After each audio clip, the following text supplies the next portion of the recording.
Hello, my dear students. I thought I would spend some time today, since we don't have class, to give you a little bit of review of what we did last week so that you don't forget everything. So one of the things that we worked on last week is the difference between simple present and present continuous. And I gave you two things. I gave you a grammar packet, and I also told you to be looking at chapter one in our textbook. The grammar packet, I think, is a little bit easier. So let's look at that first. The grammar packet that I gave you looks like this. It has a overview of the rules for the simple present tense and then the present continuous tense. And then it has some very simple activities. So rules, simple present tense, the grammar packet explains that how do I draw? How do I draw? Oh, this one. Draw. Here we go. The grammar bracket explains that the simple present is used for frequency. So when we say something happens always, when something happens usually, when something happens often, when something happens sometimes, when something happens rarely, when something never happens. And then it gives you this, this little timeline. If you say, for example, I drink coffee, this means I drink coffee now and now and now. So ha actions that happen frequently.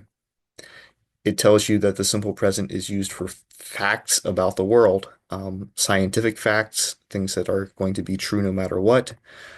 Birds fly, the sky is blue, snow is cold. And finally, it tells you that it's used for what are stative verbs.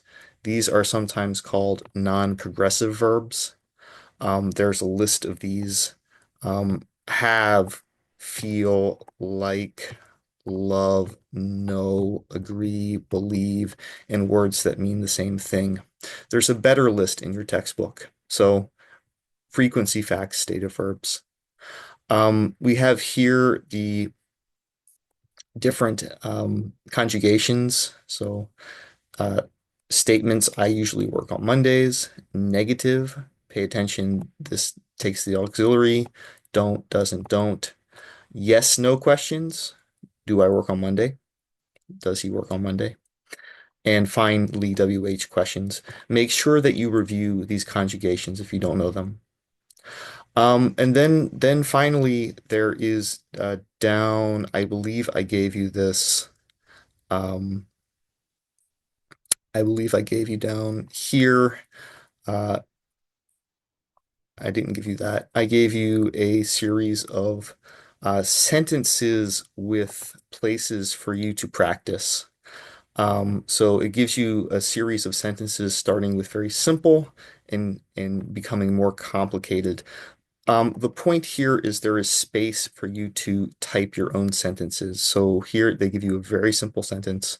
The fluffy dog always barks loudly. And here we can add things like the hardworking student always study hard. Um, the happy worker always um, works overtime.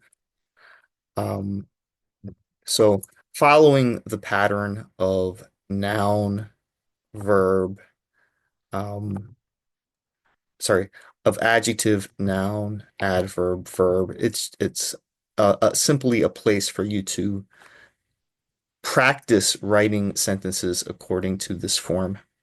So they give you a very simple sentence, they give you a somewhat more complicated sentence. So here it's just an always. Here, however, they give you a compound sentence with every time.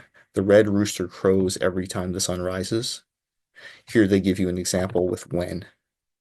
Um, Then same thing for questions, WH questions, WH questions, and they do the same thing also for the negative. All these are is um, this is all this is ah um, these are just example sentences. They're about animals. Um, they give you opportunities to practice.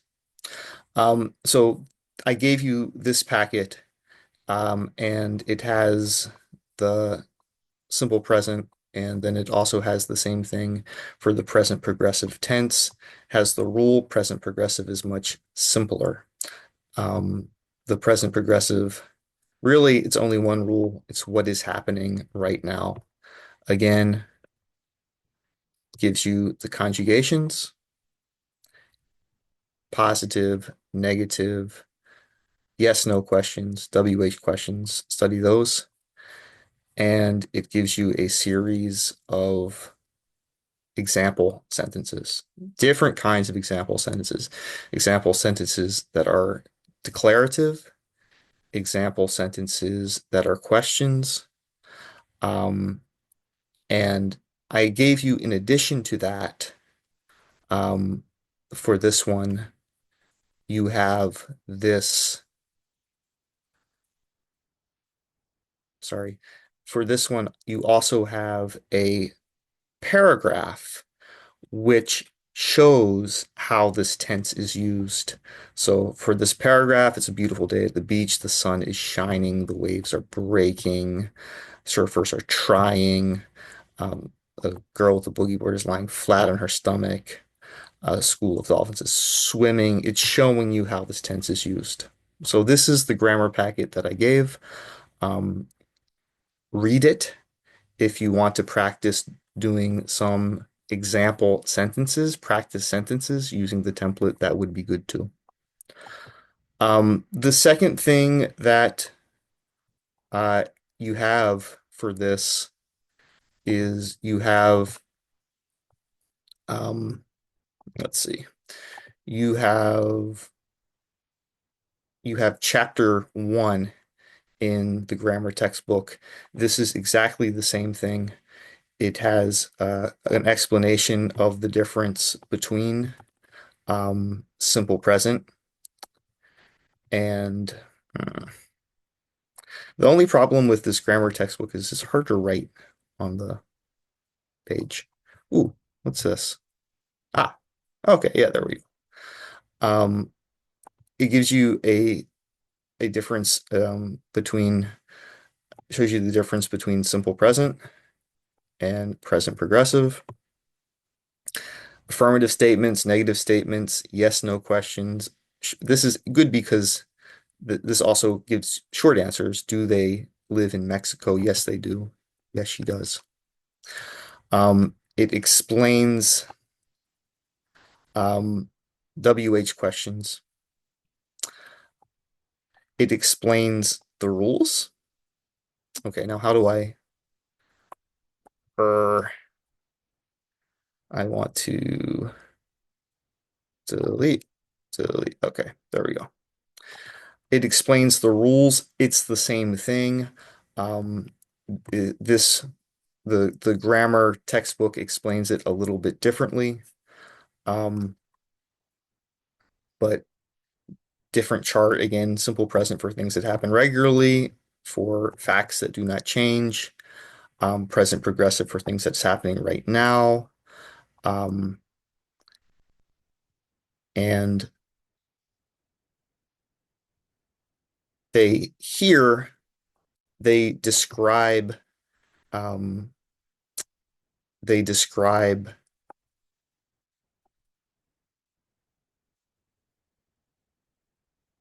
non-action verbs.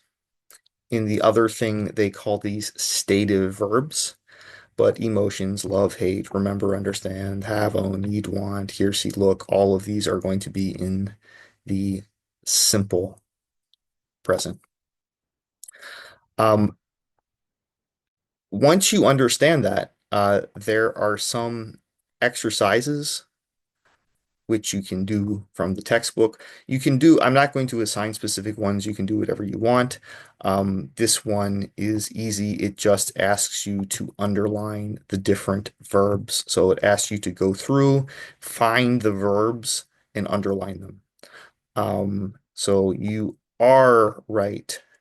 Um, Naming systems vary a lot from culture to culture, and people often have strong feelings about names. Help is available. Um, so there's that activity. If you want to do a simple fill in the blank exercise, there are a couple in the chapter. There is uh, this interface is not easy. I apologize. Um, it's really hard to write on the textbook. Okay, there we go. So for example, exercise 2 is testing action and non-action verbs. For this one, you try to find out, is it an action or is it a not an action? Um, I'll just do one with you. Um, so here, at the moment, look, that means it's happening right now. At the moment, Jean Twenge is doing um, research at San Diego State University. Dr. Twenge, this is one of those stative verbs, one of those non-action verbs. Dr. Twenge believes that a child's name can have a powerful effect later in life. Some parents, again, want. Why? Because it is a non-action verb. Um, Look, however, is an action verb. We understand this is something that is happening right now. These parents are looking. Um, okay, and it should be looking for names that give their children that their children will like well as teens and adults. In her research, Dr. Twenge notices non-action verb. So you can try this activity. We can go over it next week. If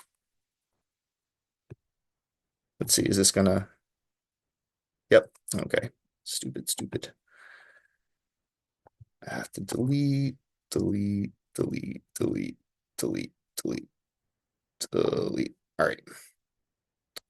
Um, One of the good activities, I think, is the one right at the end of the chapter. Too far. One of the good activities is the one right at the end of the chapter, this section called review. I think that this one is short, it's simple, it's very clean. Um, so I recommend, if you're only going to do one activity, I recommend doing the one that says review. I think this one is good. So, just to sum up, gave you two things, grammar packet. The grammar packet has explanations and example sentences. I think this one it has an example paragraph. I think this one is pretty simple. And finally, we have chapter 1 in our textbook. It's somewhat more complicated. Um, so you have a couple of activities, and I recommend the the review section. Um, so hopefully this is an explanation of the things that I gave you for these verb tenses so that you're not confused. Again, uh, our next class will be next Monday after Thanksgiving. By next week, I want you to understand the difference between these tenses. Some of you, this might be easy. Some of you, this might be review, but we have to make sure that everybody knows the easy things before we can move on to things that are more complicated. Okay, that's what I have for you today. I hope everyone is having a lovely day. I hope you have a lovely weekend. I hope you have a lovely Thanksgiving or Friendsgiving, um, whatever you may call it. and I will see you all in 6 days.